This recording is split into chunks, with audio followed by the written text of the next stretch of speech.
Remember the last time you worked so hard for something and you poured in a lot of effort, you stayed up late, you put an all-nighter, and you gave it your all, only to realize that your best still wasn't enough.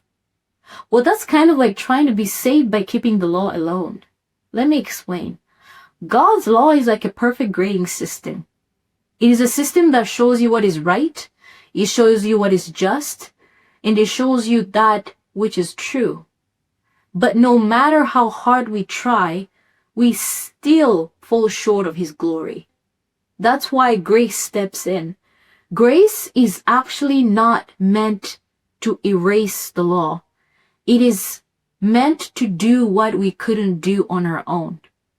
Jeremiah 31:31 reminds us this, that God's plan was never meant to be a bunch of rules written on stone, but He wanted His law to be written on our hearts. This means that we do not have to be trying harder or doing the most or going to the extreme just to prove that we're actually following His laws. It's about being transformed. It's about being renewal. It's about being restored. So when Jesus was talking to Nicodemus in the book of John chapter 3, He mentioned to him that we need to be born again. And being born again is not just about following a checklist. Or today I didn't steal, check. Or today I did not lie, check. It's about receiving a new heart. Being born again is about obedience, total surrender. And obedience by itself does not earn God's love. Obedience actually is a response to God's love. So we don't follow His law to be saved.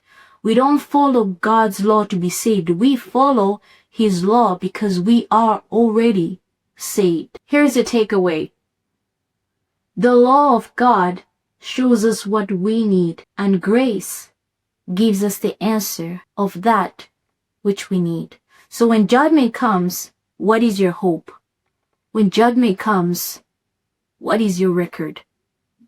This is your host, Peace. Remember, stay in His word, stand in His truth, and live victorious.